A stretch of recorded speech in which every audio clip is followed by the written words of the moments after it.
Puisi itu jangan melulu dianggap kuno gitu. Buku itu hasil perasan Oh iya, perjalanan hidup ya Kang. Saya selalu merasa bahwa Anissa Rusmana mau sementok apapun kerja karir formal, tadi makanya bahasa-bahasa formal itu mungkin keluar. oke. Saya nggak akan pernah bisa lepas dari kesenian Kang.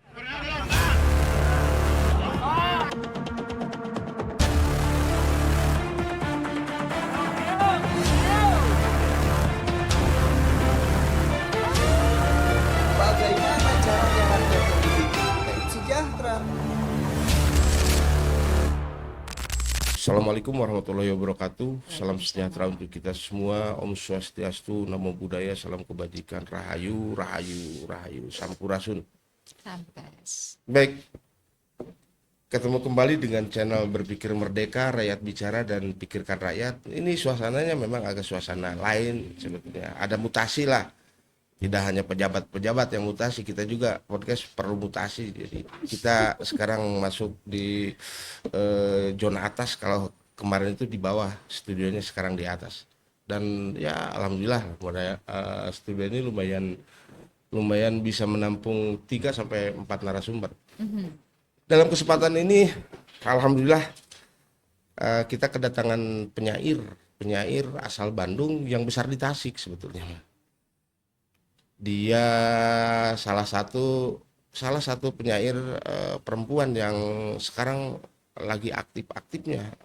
Salah bukti konkretnya dia sekarang sudah melahirkan.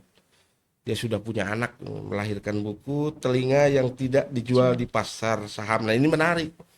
Telinga yang tidak dijual di pasar saham.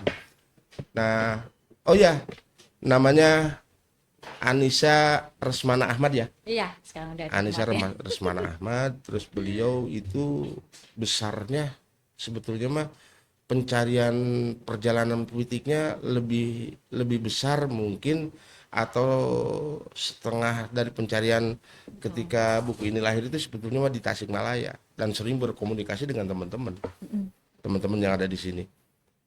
Ini harus panggil apa ya? Bicara. Mbak Ica.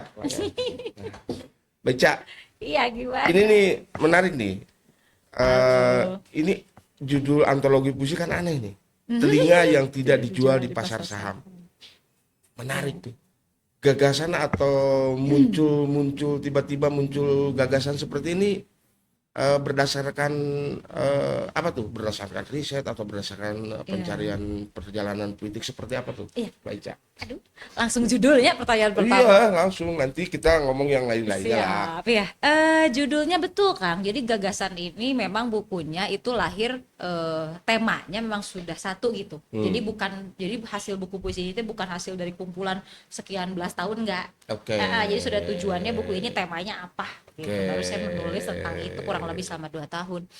Jadi Telinga yang Tidak Dijual di Pasar Saham itu pada intinya itu merangkum mungkin perasaan dan pengalaman ya, baik pengalaman intrinsik maupun ekstrinsik perempuan, tapi laki-laki juga bisa sebenarnya ya. Ketika dibaca juga ada beberapa yang ini masuk nih gitu, Betul. unisex lah gitu ya. Betul.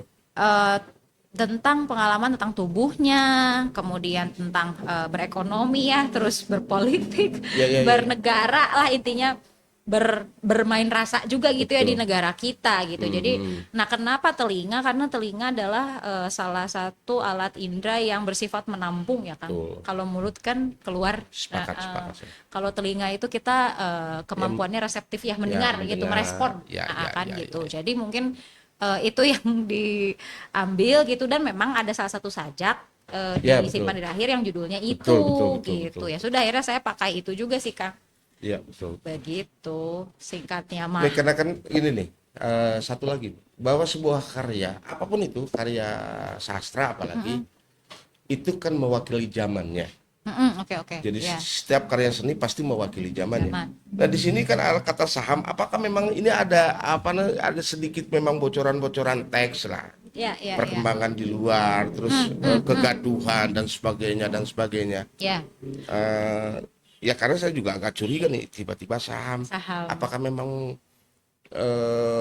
karena ini berbicara merdeka, Mbak Ica, jadi bebas aja, silakan aja ngomong. Betul. Ataukah memang ini adalah ada hubungannya dengan dengan persoalan perekonomian sekarang? Mungkin. Secara implisit ada, Oke. secara implisit pasti ada. Oke, ya pasti. Pasti harus ya, itu harus ada gitu. Dan tadi betul iya, mungkin dengan zamannya makanya ada beberapa puisi-puisi di situ juga yang kata-katanya memang kekinian ya. Misalkan Ya, betul. ada algoritma di situ saya main, ada diksi-diksi algoritma, ada diksi Betul. angka banyak. Terus Benar. bahkan ada yang khusus kalau kawan-kawan yang main trading, sebenarnya saya enggak ya. Saya nggak main trading gitu. Ada di situ tulisan kayak candle. Jadi candle tuh kan kayak kurva naik turun, Betul, ada betul. merah, ada Betul, hijau. betul, Nah, di situ betul. saya coba masukin sebagai bentuk simbol aja sih, metafor-metafor diksi-diksi yang semoga gitu dengan sampainya buku ini harapannya ke semua kalangan ketika Gen Z itu baca, mereka juga tidak terlampau ada jarak gitu ya, gitu. Karena saya itu pengen banget secara ini mah apa bahasanya, harapan pribadi banget ya. Puisi itu jangan melulu dianggap kuno gitu. Sepakat Gitu. saya. Jadi bisa menjadi sebuah medium yang kalau kita olah cukup tajam, Yeah. cukup itu sebenarnya menarik untuk sebagai bahan menyampaikan gagasan, menyampaikan opini, itu bisa Betul. lewat puisi gitu sekarang Benar. ya. Apalagi tadi menyinggung melihat kondisi ekonomi, sosial, Sepakat. politik di negara ini seperti itu, saya rasa saya menggunakan buku ini untuk menyampaikan pikiran saya tuh bisa cukup apa ya bahasanya optimal gitu sih. Nih menariknya kan saya pernah baca nih, saya pernah baca dan mungkin dari 1 sampai sekian saya pernah baca. Iya, iya. Nah yang menariknya dari puisi ini kan muncul bahasa atau teks-teks yang memang di luar kelajiman sastra. Ya, iya, kayak misalkan dan ini khas dan ini menurut saya yang subjektif. Tapi saya yakin ini bisa dipertanggungjawabkan. Karena teks-teks dalam puisi ini kan bahasa-bahasa yang katakanlah bahasa-bahasa apa sih? Kalau bahasa ini tuh bahasa formal. Bahasa-bahasa formal, terus bahasa-bahasa yang ada desimal dan sebagainya. Oh iya. Itu kan menarik tuh. Iya, iya. Menarik. Ada juga dan ini kalau itu dipertahankan, saya nih ya. Kalau ini bahasa ini dipertahankan mungkin ini akan jadi apa namanya? Jadi jargon lain gitu. Artinya ada tawaran lain puisi bahwa Amin, puisi iya. itu tidak melulu dengan mendayu-dayu katakan seperti itu, dengan metafor-metafor yang luar biasa dan Iya. salah satu contoh misalkan pendobrak lah katakanlah ada pendobrak 2000-an kan misalkan salah satu contoh Iya. guru saya misalkan Kang Acep Jam-Jam itu kan bagaimana caranya benda mati dihidupkan. Dihidupkan. Artinya kayak misalkan tiba-tiba memanusiakan benda-benda mati yang pada akhirnya benda mati itu menjadi metafor. Nah ini pun sama sebetulnya. Di sini ada teks-teks yang memang teks-teks kalau teks-teks pendidikan atau teks-teks yang tadi dibilang ada teks-teks yang luar. Nah pencarian itu kan berat sebetulnya. Artinya harus ada apa namanya? Harus ada pewakapan diri terhadap teks-teks itu dan bagaimana caranya teks itu masuk ke dalam ya apapun alasannya ini kan Iya, antologi. iya. Betul, Artinya ini karya seni. Betul. Nah, saya mau nanya nih. Sampai mencapai puncak, katakanlah gitu ya, mencapai puncak buku ini dengan bahasa-bahasa yang bocoran-bocoran teksnya, bocoran teks bahasa-bahasa ilmiah katakan Iya, boleh dibilang. iya. Bagaimana tuh Mbak Ija? Waduh, perjalanannya ya. Ya. Sampai ke ya tadi tuh ada desimal, ada apa gitu. Itu kan aneh di sisi lain. Iya. Kebetulan saya selalu bilang ini mengutip kata Kang Acep juga ya, mungkin menjadi penulis adalah kutukan yang diberkahi, ya kan? Wah, Cepi. Betul kan? Iya, sebuah kutukan yang diberkahi gitu. Iya, Dan iya, perjalanan hidup saya juga Iya, kalau iya, tadi iya. kalau tadi Kang Pahat berkali-kali bilang aneh, perjalanan hidup saya juga cukup berliku dan aneh, Oke, Kang. Jadi sepakat. pada akhirnya kan, jadi pada akhirnya perjalanan kita sepakat ya disebut perjalanan puitik itu mau nggak mau kan kalau manusia itu kan ya input, proses, output ya. Ya. Jadi ketika outputnya seorang Andi Sarusmana bisa dibaca di situ, bisa Ya. terbayang juga Ya. kepingan perjalanan hidup seperti apa gitu Saya yang paham. hadir ya Kang gitu Saya ya. paham. Jadi misal ya contoh di situ ada mungkin ketajaman kayak kok bisa misalkan melihat negara dengan cara dari tubuh perempuan gitu. Nah, itu Kan yang ya, menarik.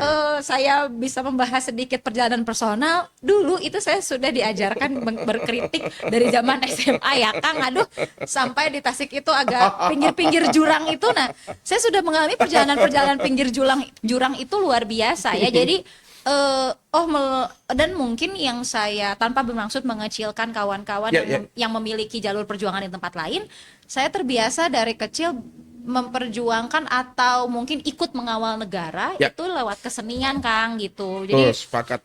mungkin saya tidak pernah belum pernah ya ikut pengalaman-pengalaman misalkan di depan DPR untuk apa gitu atau duduk bersama dengan mereka berdialog, tetapi ternyata lewat kesenian juga saya mungkin di platform lain yang di Estuari itu ada satu lagu misalkan yang saya tulis berjudul Negeri Para Tuan, itu saya pernah bawakan langsung, yang undang saya waktu itu BUMN, saya nyanyikan langsung gitu. Iya, Jadi iya. oh ternyata lewat kesenian, lewat buku ini nyampe juga ya gitu si opini-opini ini gitu sih Kang ya. Jadi perjalanannya kalau ditanya mungkin berapa lama banget Kang, 15, 16, mungkin kalau saya umur sekarang 30, mungkin selama 30 tahun itu juga ya membuat saya, dan juga mungkin background akademik pasti ya Pasti gitu, itu. karena saya orang politik, saya bukan sastra ya. Ya. Jadi mungkin diksi-diksinya yang ada di situ ada Machiavelli, ada Ya, Raishonde, ada Betul, banyak lah, betul. ada apa di situ ada Ratu Kalinyamat juga. Hmm. Di situ juga ada apa mitologi Yunani di situ yang perempuan, ada Athena saya masukin di situ, terus ada Nyi Roro Kidul saya masukin di situ. Sebenarnya kan itu simbolik perempuan-perempuan ya yang berdaya Gender menurut ya. mitos gender, betul gitu. Oh, jadi ternyata memang perjalanan-perjalanan yang mungkin beberapa puluh tahun ke belakang Iya, ya. betul. Itu membekas juga ya? Oh, ya, pasti sangat. Ya memang ada hal-hal yang menarik ya. Iya, Waktu itu dan itu luar biasa sampai kita sampai menasional pada saat itu. Iya benar. Ya tapi nggak apa-apa, itu mau sebagai catatan indah lah. Iya. Memori indah. Karena mau nggak mau kan buku itu hasil perasan Oh iya. perjalanan hidup ya Kang. Betul. Jadi saya merasa kalau perjalanan hidup saya flat aja mungkin gitu ya, relatif ideal di situ aja. Bagaimana saya bisa mencapai sebuah perasaan, bisa mengakses perasaan-perasaan aneh yang nanti akhirnya ditulis di situ kan Kang. Betul. Jadi itu sih Terus kalau saya. Baica nih, ada ini nggak? Ada keyakinan nggak bahwa bahwa karya sastra itu akan merubah, seperti halnya kata siapa? John F. Kennedy kalau tidak salah ya. John F. Kennedy itu bahwa ketika negara lagi kacau balau, maka puisi yang akan membersihkannya. Setuju. Saya setuju tuh ya, saya punya keyakinan pasti, karena dari yakin itu insya Allah dia akan bertemu dengan kebutuhannya gitu. Jadi ada salah satu endorser di situ, Kateo Resia Rumte, penulis perempuan yang memang sudah menasional juga. Dia luar biasa. gitu, dia selalu bahasanya apa ya, memberikan saya semangat gini, Ica percayalah ketika buku ini lahir, dia akan bertemu dengan orang-orang sesuai tujuan buku ini. Ya, Gitu. saya percaya itu. Saya percaya itu sih Kang. Jadi Kenapa saya ngomong seperti itu? Karena memang di sini ketika membaca dari tiap puisi kan jelas pasti ya. Tapi ternyata setelah dibaca semua ini ada struktur dramatik yang ini aneh juga. Biasanya kan puisi perpasi lah, puisi paling di bab. Oh, ini bab tentang misalkan bercerita tentang sosial. Bab kedua tapi dalam satu antologi. Tapi ini ketika dibaca dari 1 sampai terakhir, kayaknya ini sejenis apa sih ya? Sejenis puisi-puisi kolase yang satu sama lainnya berhubungan. Ini mungkin kecurigaan saya, karena saya membaca ini dan saya juga belum berkonfirmasi dengan penulisnya pada saat itu. Tapi saya baca, kok begini? Oh iya. Gimana tuh? Ada nggak? Berkolase dan berhubungan sudah pasti ya. Artinya apakah memang kecurigaan saya ini bisa masuk gitu, atau bisa membaca dari karya-karya ini saya membaca orang gini. Saya ingin meyakinkan, bener nggak gitu? Betul Kang, ada betulnya 80% betul, karena secara paling sederhana untuk menjawab adalah kenapa pada akhirnya kolasenya apa ya bahasanya berhubungan. Jadi nggak belang lah ya bahasanya, puisinya nggak belang karena kan periodenya kurang lebih sama nih. Jadi di 2 tahun itu. Jadi ketika ditanya Ca ini pengalaman subjektif pribadi semua, enggak juga, karena saya percaya inspirasi itu bisa hadir dari dengan kita melihat atau mendengar orang kan Kak. Jadi kita iya kan, kita tidak perlu mengalami itu. Misalkan di situ ada bagaimana di situ ada satu sajak yang tulisan tentang menyusui seperti apa. Yang saya secara pribadi penulis belum punya anak. Tapi di 2 tahun terakhir itu saya seringkali bergaul gitu ya dengan para ibu-ibu gitu yang akhirnya mereka curhat dan saya kan menangkap angle itu ya, saya menangkap perspektif mereka gitu loh Kang. Jadi oke, jadi khususnya di perempuan dengan apapun itu peran dan fungsinya di dalam masyarakat, mau perempuan karir, mau ibu rumah tangga, mau menjabat, mau memang aktif di kesenian, sepertinya punya satu benang merah kegelisahan yang sama gitu. Nah jadi mungkin tadi kolasenya pada akhirnya mungkin di buku itu tidak terlihat belang, karena bukan antologi yang misalkan ini puisi yang hasil dari 10 tahun. Kalau 10 tahun kan kebayang ya, mungkin relatif perjalanannya kan dari SMA lewat ke kuliah ke apa gitu. Kalau saya mungkin karena periode penulisan ini yang padat gitu 2 tahun. Jadi mungkin relatif pengalaman sayanya juga ketika menulis ini bukan pengalaman. Kondisi ya. Jadi sikon saya ketika menulis ini cenderung kurang lebih sama gitu. Jadi proses inkubasi boleh beberapa tahun, tapi dieksekusinya itu 2 tahun ini ya, pengeksekusian. Karena saya yakin ketika sebuah karya dieksekusi, walaupun misalkan tiba-tiba perjalanan politiknya bertahun-tahun ke belakang, tapi dieksekusi dalam satu masa misalkan, pasti ada bocoran-bocoran teknik. Iya, ada kekhasan kali ya. Iya. Ini menarik. Nah, lagi-lagi saya ini juga jadi pertanyaan besar. Ini gimana nih bahasa-bahasa apa namanya, bahasa-bahasa taruhlah bahasa-bahasa pendidikan atau bukan pendidikan, bahasa-bahasa apa sih? Bahasa-bahasa formal. Bahasa-bahasa formal itu bisa masuk ke dalam bahasa-bahasa sastra. Yang konon bahasa sastra itu metafor dan sebagainya, diindah-indah. Tapi ini kan puisi tidak terlalu indah-indah sebetulnya, tapi di kedalamannya nih yang menjadi masalah ya. Saya masalah nih sampai ketika saya membaca ini berkerut nih. Nah, mau tidak mau, dan ini komunikasi antara buku ini dengan pembacanya, ketika saya membaca mengkerut kan itu jadi itu. Artinya ada komunikasi, ada silaturahmi pikiran di situ. Bagaimana caranya apa namanya teks yang dimunculkan di dalam buku ini ketika saya tangkap dengan kekuatan intelektual yang kepunyaan saya, misalkan dengan perjalanan politik saya, ini kan dipaksa. Dan ternyata ini saya nih ya, ketika membaca ini, dan ternyata teks yang sebetulnya teks itu kan teks teks padat gitu. Karena teks padat itu teks ya formal. Tiba-tiba bersanding dengan teks yang bermetafor. Itu menarik itu. Saya belum mendapat poin. Bagaimana caranya itu, Cak? Oke, ini jawabannya mungkin ini ya, Kang. Saya selalu merasa saya itu dari kecil tidak bisa meninggalkan 2 kamar ini sih. Jadi kamar kesenian dan kamar akademik, Kang. Oke, paham. Kayaknya dari situ, Kang. Iya. Jadi gini, sepakat saya itu. Iya kan, Kang? Jadi sepakat saya itu. Saya lahir ya, Pak Hat adalah salah satu guru yang bertemu kami guru di SMA pada saat itu. Pak Hat pasti tahu banget bahwa ketika saya berkesenian nih, ikut Kang Pak Hat gitu ya, terus bersama Kang Acong juga. Tapi saya tidak pernah meninggalkan tanggung jawab akademik, Kang. Betul. Ya kan, saya termasuk orang yang harus ranking, harus lomba gitu ya. Nah, jadi mungkin bahasa-bahasa formal itu datang dari situ. Kayak setiap pagi, jadi gini, saya suka sekali beli buku-buku sastra. Tetapi saya rutinitas pertama, misalnya setelah bangun tidur itu saya tetap scrolling berita. Jadi mungkin ada dikotomi, ada dikotomi personality gitu ya di dalam diri saya yang pada akhirnya yakin kawin di dalam buku itu. Kan perjalanan karir saya juga kan mungkin karena saya pernah di CSIS misalkan, saya pernah di think tank, terus saya pernah di BUMN gitu. Tapi saya tidak menghilangkan perjalanan penulis saya ini gitu. Jadi kayak saya tetap butuh, saya selalu merasa bahwa Anissa Rusmana mau sementok apapun kerja karir formal tadi, makanya bahasa formal itu mungkin keluar. Oke. Saya nggak akan pernah bisa lepas dari kesenian, Kang, apapun bentuknya gitu, minimal saya datang ke galeri deh gitu.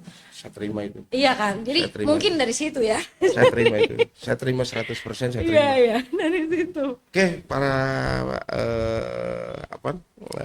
podcaster nih, Pak Maniak kalau katakan, atau penonton di Pikirkan Rakyat, karena tadi dibuka, sebetulnya saya tidak mau membuka karena tidak ada istilah guru dan sebagainya.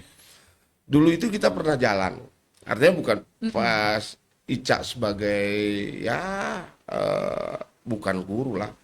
Saya itu hanya menstimulan sebetulnya, Mbak. Ketika di SMA dulu, perjalanan saya tahu persis ini dari mulai Ica seperti apa. Dan memang ini salah satu orang yang memang ketika di sekolahnya itu yang memang kalau ada apa-apa itu Ica. Baik di wilayah kesenian, baik di wilayah akademis dan sebagainya, Ica lagi. Sampai saya berpikir, Amin ya Allah. ini anak energinya kenceng banget nih. Makannya apa sih? Betul. Bahasa Inggrisnya luar biasa, terus akademisnya luar biasa, malahan masuk terus. Tapi anehnya ya kita bernostalgia bernostalgia. Masuk di dalam, dulu itu kita pernah bikin ini ya, pernah bikin perkusi, masuk muri, bangsal, masuk muri juga, ditangkap juga, di BAP juga, itu sampai stres. Ini yang menarik ini kan, kita dulu itu kita punya akustik ya, ya, namanya di luar kata, puitik sekali namanya, dan itu juga kita sudah minta restu karena memang salah satu puisi Kang Acep sebetulnya. Betul, iya. Nama akustiknya itu di luar kata. Itu menarik, dan kita jalan kemana-mana sampai kita, nah dari situ mulai saya sedikit mungkin tidak terasa sama Ica, mulai sedikit saya itu terus, Cak, kamu tuh nulis, Cak, bikin nulis, sampai ngirim, Cak, bikin buku. Iya. Saya justru jujur, ketika tadi di bawah kita, Iya. saya nerima buku dari Mbak Ica ini, serius saya merinding. Akhirnya ya. Asli. Ini anaknya, anak cikalnya Ica nih. Nanti kedua, ketiga, keempat, di samping di sisi lain juga Ica mau tidak mau harus punya generasi, Ca. Amin, iya ya. Iya. Ya Allah. Dan yang menariknya lagi, ini pasangannya juga menarik sebetulnya. Betul. Jadi dia juga penyair, dia juga. Jadi sebetulnya untuk kepenyairan Ica itu sudah tidak ada masalah ya. Karena dari dua kutub yang berbeda ini sebetulnya mas satu napas. Tinggal keberanian dan ya berani aja, Ca. Iya benar kan. Gitu. Terus yang terakhir, Ca. Kumaha. Kapan punya anak? Ini anak intelektual dulu ya, Ya, kayaknya. anak intelektual udah jelas nih. Iya. Ini pasti tidak akan satu nih. Betul. Saya yakin tidak akan Amin, satu. ya Allah, amin. Satu, Amin, dua, amin, tiga, amin. satu, dua, tiga. Karena saya ngelihat di sini ada energi. Dan saya yakin Ica ketika bikin buku ini tidak puas. Harus ada telinga yang tidak dijual di pasar versi 2, entah judulnya apa. Dan ini pun sepertinya kalau memang ini terpublikasikan, ini akan berjilid-jilid nih bikin ini. Amin ya Allah. Saya yakin. Amin ya Allah. Karena memang menarik. Ke teman-teman yang memang senang penyairan atau senang menulis, kalau membaca buku ini pasti akan ada ledakan-ledakan yang lain. Tidak seperti halnya puisi-puisi, ya ada juga ya dengan karakternya masing-masing. Misalkan Kang Acep dengan gayanya, Kang Bode dengan gayanya, Kang Acong dengan gayanya, dan ini juga ini aneh nih, puisi aneh. Ya tidak menutup kemungkinan bahwa garda perempuan atau penyair perempuan ini akan muncul lagi dengan apa namanya, dengan antologi yang dia munculkan. Ini harapannya, Cak. Iya. Harapannya apa tuh, Cak? Tadi jawabannya dulu ya, pertama doakan ya Kang, insya Allah Harus, ya? sudah program gitu ya, sudah Ya, program. harus. Tadi jadi mungkin sebagai tadi ya, karena Anissa Lesmana sebagai perempuan juga ini akhirnya pecah telur. Jadi maksudnya pecah telur teh, oh begini ya rasanya punya buku gitu. Pada akhirnya baru mungkin lega. Ya udah kita punya. Ini udah nih perasaan-perasaan ini sudah terjama gitu ya. Kayaknya saya takutnya merasa belum afdol gitu ya punya buku, tapi tetap juga setelah punya anak nanti amin harus tetap tulis gitu. Mungkin bisa menjamah perasaan-perasaan baru dan perspektif baru. Karena saya percaya bahwa kesenimanan itu di samping karya yang bagus itu konsisten. Amin, iya betul. Konsisten itu menjadi mungkin dari kekaryaan itu bisa jadi nomor 2 sebetulnya mah. Apalagi karya yang luar biasa seperti ini terus konsisten dan selesai sebetulnya. Terus ya kalau boleh dibilang ya karena kita sering komunikasi di luar ini, sering komunikasi, sering ya curhat-curhatan. Ya sekali lagi saya ngomong bahwa penyair perempuan sekarang lagi dekade ini kita lagi kekeringan tentang penyair perempuan. Nggak ada lagi. Sok ada dilihat siapa sok? Cenenden misalkan, Elpiana Rosa, terus itu kan senior kita lah katakanlah.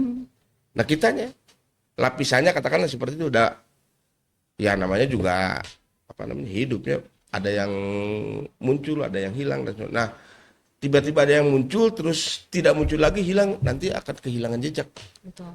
Bisa jadi kalau misalkan penyair perempuan angkatan Ica lah khususnya sangat sedikit sekali, apalagi kalau tidak ada kan kehilangan jejak. Sementara karya seni itu kan membawa ini, kalau menurut saya ya, membawa citra peradaban dan sebagainya, termasuk itu juga di dalamnya itu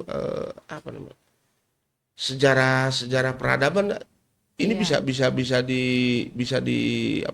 dilacak dari karya-karya pada saat seniman itu membuatnya. Amin. Ya. Itu Cak, harapannya harapannya buat Ica apa tuh Cak?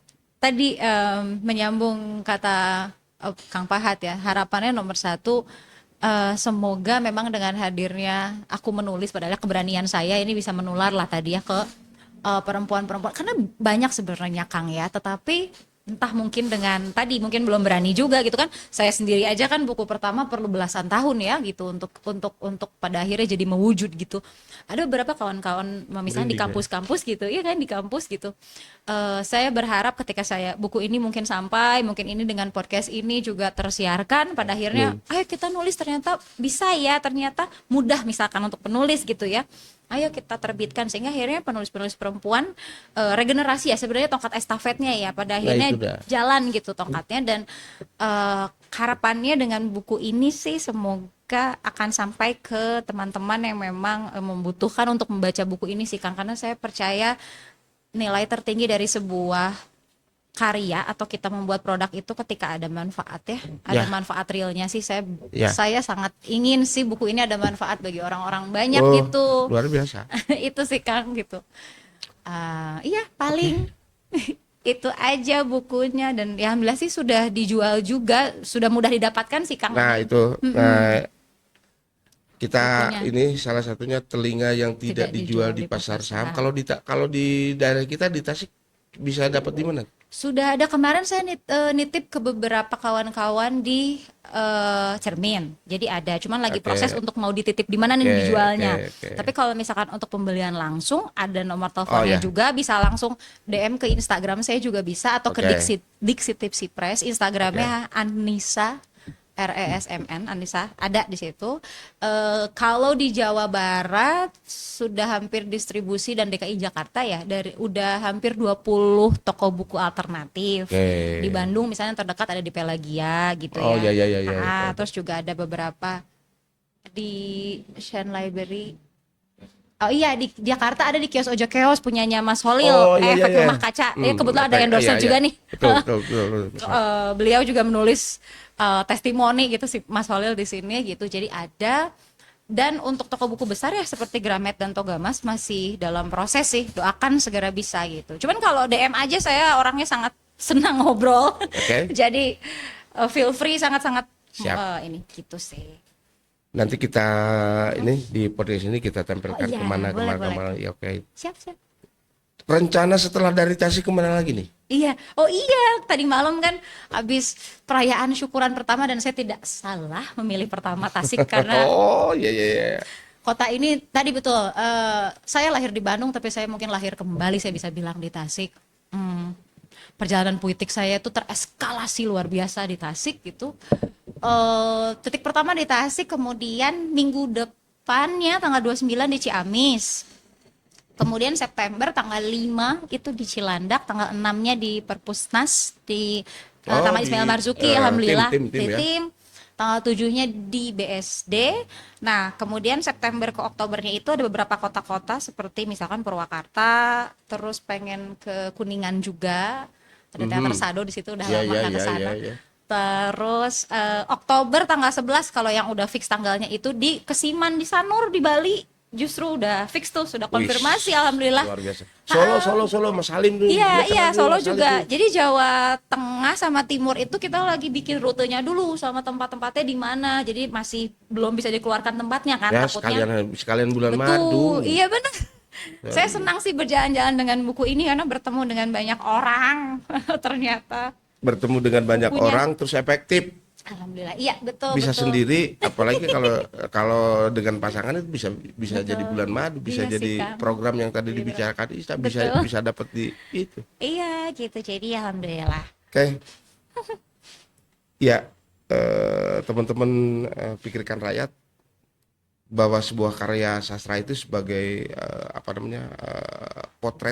potret dari kehidupan di mana karya itu dibuat, apapun itu alasannya, dari mulai sosial, politik, budaya dan sebagainya dan sebagai sebagai prasasti sebetulnya untuk penciptanya, sekaligus sebagai jejak rekam penciptanya ini. Makanya buku itu akan lebih mengena ketimbang, maksudnya ketika kita membaca buku itu akan lebih mengena ketimbang kita membaca hal-hal yang lain, misalkan medsos dan sebagainya atau berita-berita yang ada maka buku ini maka benar apa yang dikatakan bahwa buku itu sebagai pembuka gerbang dunia itu ya. Nah, di wilayah sastra ini lagi sudah lahir buku yang memang luar biasa ini nih, dan ternyata puisi-puisinya itu, kalau bahasa Kang Acep itu, ketika membuat puisi itu jangan berpikir teori-teori, yang penting muringkak, katanya gitu, artinya merinding. Belum saya baca, tadi saya baru nerima sudah merinding, karena memang saya tahu persis perjalanannya. Si penyair ini saya tahu persis bagaimana dibujuk untuk membuat ini tuh susah banget. Nah, ternyata ini sudah terwujud ini. Itu ya, Cak. Paling akhir, Cak, silakan. Ya mau promosi, mau boleh. mau apa sih? Iya, ada kepada kawan-kawan pendengar Pikirkan Rakyat ya. Terima kasih telah berbincang di sini. Ini buku perdana saya, judulnya Telinga yang Tidak Dijual di Pasar Saham.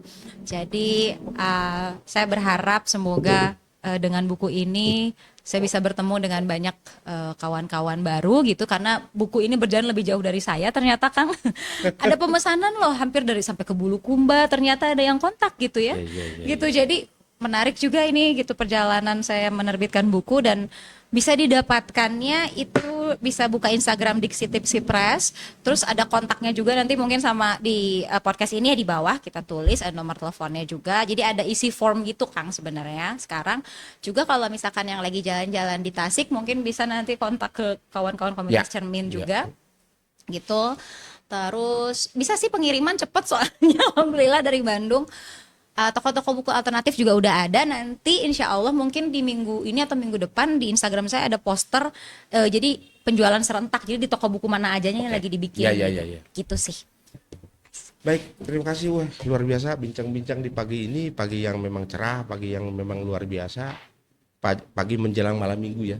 Ya silakan ke pasangan penyair ini untuk bermalam minggu sekalian bulan madu. Program itu harus ya. Iya, itu. pasti, Kang. Baik, terima kasih atas atensinya. Kita ketemu lagi dengan bincang-bincang di Pikirkan Rakyat, tentu saja dengan persoalan-persoalan yang berbeda lagi. Assalamualaikum warahmatullahi wabarakatuh.